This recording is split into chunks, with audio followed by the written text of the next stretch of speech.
welcome. Today I'm coming on to talk about communicating with nature and why I have been absent, because it has been 3 weeks. Well, at the time of recording this, it has been 3 weeks since my last upload. So, not that I owe anybody an explanation, I suppose. We all have things that happen in our life, but I'm an open book and I share everything pretty much. So, for the past 3 weeks, well, a little bit less than 3 weeks actually since I left, I have been visiting my family because my grandmother got sick. She went into the hospital and we knew she was going to pass. So as soon as she went into hospital and we knew that the time was coming, I just packed up and left, and it happened within hours. My mother lives 24 hours away, driving, 24 hours of driving. Sometimes I say it's 18 hours, and to be honest, I've never made it in 18 hours. That's like maybe if I didn't stop ever. That's really pushing it. So it's about 24 hours away driving. Excuse me. And I often just do the drive, go straight through. And that's how I did it on the way out there. So it took almost 24 hours to get there. And so I was there for a little over 2 weeks, so 2.5 weeks maybe. And while I was there, my grandmother passed. And so I spent that time with my mother and going through my grandmother's things and saying our final goodbyes and all of that. And of course, she's in spirit and I can connect with her there, but it's still very hard to lose a loved one in the physical. And it was very hard. My family was there. The family that doesn't live there visited, except for one sister. So I spent a lot of time with them and just stepped away from everything for a little while. It was definitely a very difficult time for me. I'm also in this between place. I'm sure you have been there before, where you don't know exactly where things are going, but you can feel the shifts happening. And that's what's happening for me right now. So that can kind of feel a bit ungrounding and a little bit, I don't know, it can bring up a lot of fears and stuff. But the reason why I wanted to talk about communicating with nature in this video is because that has actually been what shifted me out of the energy I was in. So when I was driving back a few days ago, excuse me, I was guided to stay a night in Missoula. Missoula is halfway between here and my mom's house in South Dakota. And so I stopped and I stayed in Missoula. And that meant that the next day when I set out, I got to drive through the Rocky Mountains. And there are many mountain passes, actually, but the Rockies are the famous ones that we all know of. But as I got to drive through the mountains in the daytime. See, when you drive straight through, it doesn't matter which direction you're going. You're almost always going to be in the mountains at night, unless you leave early in the morning. And I never leave early in the morning. I'm just not a morning person. Leaving early in the morning is hard for me. I leave like 10 in the morning earliest. Excuse me, my throat is all dry. Let me take a drink. So when I left Missoula and I was driving through the Rocky Mountains, or through the mountains, I should just say mountains, because I don't know when it's Rockies and when it's other mountains. There's 5 mountain passes around Missoula, according to Google. So as I was driving through the mountains, it was raining. Where I was driving, it was raining, and in front of me there was blue sky, and the sun was shining on the mountains in front of me, and there was these rainbows stretching across, and it was so beautiful, and I got so emotional looking at this. And my son said, if this is what America looks like, imagine what Europe looks like. And it made me think, it was like, we are always looking to the grass is greener somewhere else. And I know this, I have an awareness of this. And it's always a reminder for myself. This was a reminder again. The grass is always greener somewhere else, but look at this beauty. And if I can see this and enjoy this, and I don't have to have money in order to see these mountains, I don't have to or just the beauty in nature. It doesn't have to be the mountains. It can be the beauty in nature. There's beauty in nature everywhere. It doesn't matter where you are. And it's all for free. It's all there and available to us. And why would I worry about anything when I have this? It brought a big shift within me from the place I had been in, where, I'm in that in between state. What's going to come next? I can feel change.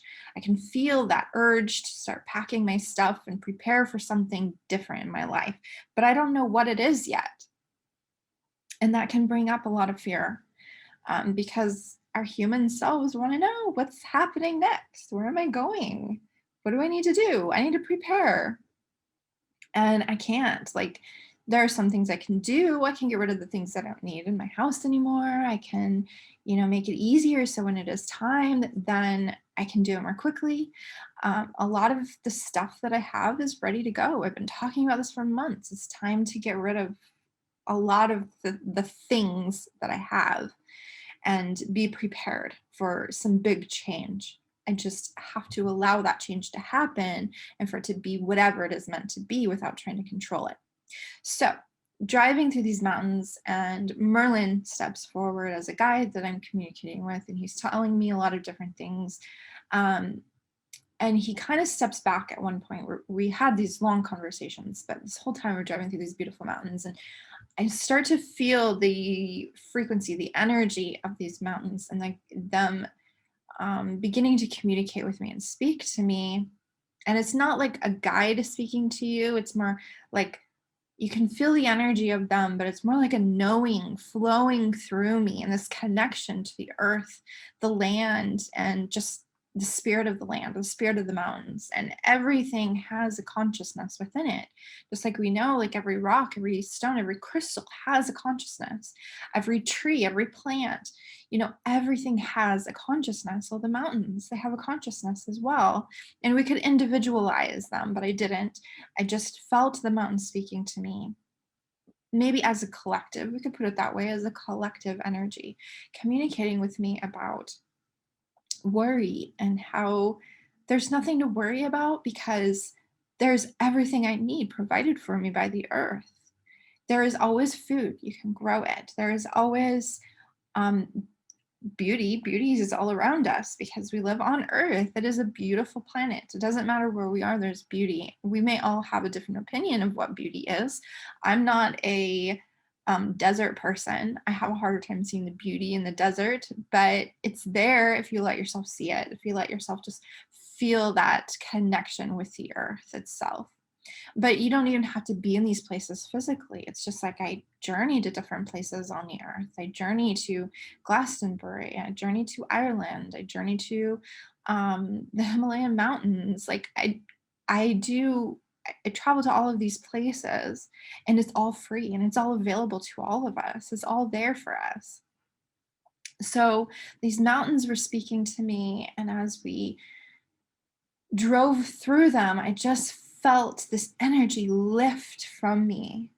And I felt renewed and refreshed. I felt quite like a different person, even though I know they're not actually, like, obviously, I'm not a different person, but I felt so much just kind of flow away from me. And I began to feel that trust return and that connection with the earth that really, really makes everything else come together so easy, so much easier anyways. And that also has to go along with our connection to ourselves, that connection to who we really truly are, that connection to what our heart is saying, connection to what our soul is saying, and what is really right for us. But when we're tuned into that, and we're tuned into the earth, and we're grounded, and we're able to be in the present moment, but yet knowing what we want to create for ourselves to some degree, then we create that. But if I'm sitting here in my apartment and I'm worrying about, well, what am I going to do? Where am I going to go?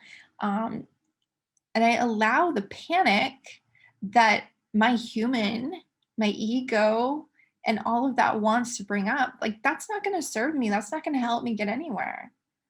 And these mountains just lifted it from me. I'm surrounded by mountains. They're in front of me, they're beside me, they're behind me. I felt like I was held by them. I was held by these mountains, and they allowed that surrender to happen. And I'm driving down the road the whole time. And then we stopped in Idaho. There's a place that you can stop, and you're right in the middle of the mountains, and you just can be in it.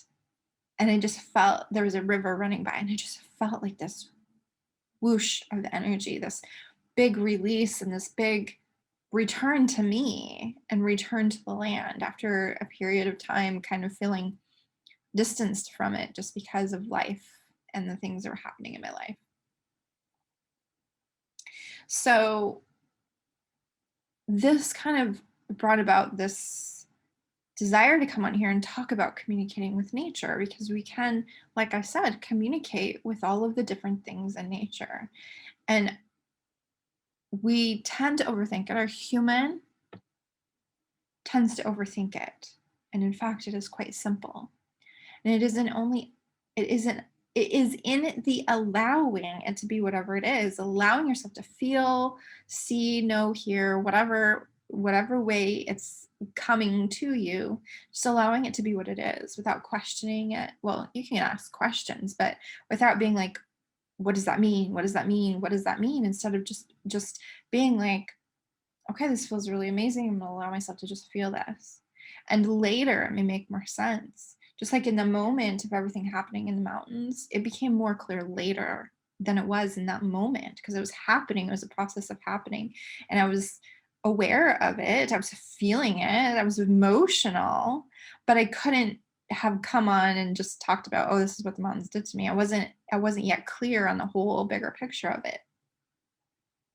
So when I'm feeling that place of where I'm struggling to surrender, I'm struggling to let go, I'm fighting hard because I want to know, or I'm very fearful, then I go to nature.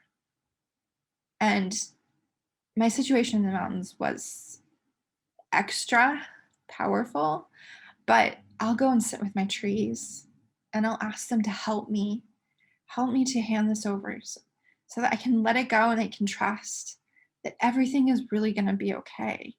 That I'm being guided and I'm led to where I need to be. That just right now it feels scary because this is the change, but the other side is amazing. Help me to know that, because I can tell myself that all day long. But until I really let go, I don't really believe it or feel it within me. I know that it happens because I've experienced this before many times, in fact. So it's not like you experience it once and then, oh, the rest of your life is easy peasy. No, we're still here to have a human experience. We're still here as humans. So we still have to have the human stuff. So when I go into nature and I communicate with nature, I communicate with the trees and the plants, then the trick is that being in the moment of allowing it to be what it is. So I can set the intention, oh, I'm connecting with this tree or this bush or this flower.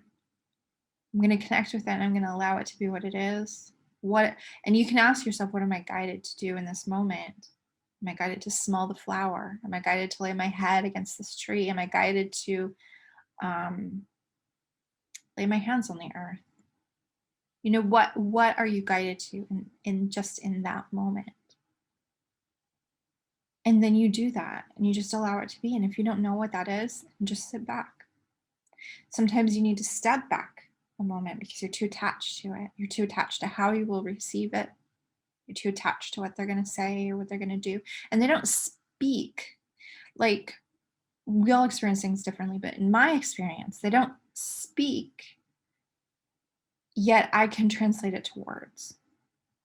So they can sometimes, not always. Sometimes it's not really translated to words. It's a feeling. It's a knowing. It's a energy washing over you. It's a cleansing. And they help us to heal. They help us to release. They help us to connect back to ourselves. So another thing that I do sometimes when I'm in nature is I engage my senses. What do I hear? What do I feel? What do I smell? And because taste is one of my abilities, what do I taste? Because I don't actually have to taste anything. Taste is an energy to me. So I can taste the air without like licking the air. And it can give me an idea of something, which is, it's a little bit hard to put words on it. But that connection with nature, communicating with nature in this way, begins to allow us to open ourselves up, to open our hearts, to open to ourselves, to have a better understanding. It's like a key that is necessary to be able to understand a bigger picture. Okay. So I have a dog that's scratching at the door. She's a little distracting and she's getting rather urgent, and that door needs to open. So I'm going to finish this video off right here. But if you have any questions, post them below. You can also join in at my Facebook group, which is called Sorceress Circle. I go live in there with my friend Natalie 3 times a week. So it's a great place to ask questions and participate in a safe space. So you can check that out in the comments below, or the description box below, sorry. But yeah, let me know if you have any questions, and I'm happy to come on here and talk more about things. I had thought about doing some videos when I was driving through the mountains. Not the driving part of it, I would have pulled over and done the videos, but I was kind of eager to get home, so I didn't. But now I'm just like, oh, I really kind of want to go back, and I feel like I need that medicine, and there's different places on the earth, no matter where you are, that they give different medicine. That mountain medicine is what I needed. And now I can go and, sit in an apple orchard and receive that medicine, or I can go to a I want to call it a bog. It's called something else too, like a nature reserve. That's like a wetlands. There we go. And receive that medicine. And, everything has its own medicine, and they all communicate through energy. And that can help us in our healing process, in our growth, and our understanding of who we are and where we are going and what is most important to us. Because a lot of the things we think we want aren't actually what we want. They're not actually going to bring us that joy. And that's why we need to have that connection with ourselves and with nature. So thank you so much for watching today. If you're new here, well, I didn't introduce myself in this video. For some reason, I did think of it and I was like, yeah, I'm just gonna keep talking. But my name is Lalantia. Obviously, you can see that here. I'm a psychic realm channeler and energy healer. And you can find out all about me by watching more of my videos. If you so feel called, if you feel called to connect with me more, you can also message me. And you can find me all over social media, so you can find out more in that way as well. So thank you so much for watching, and I will see you on the next video. Bye.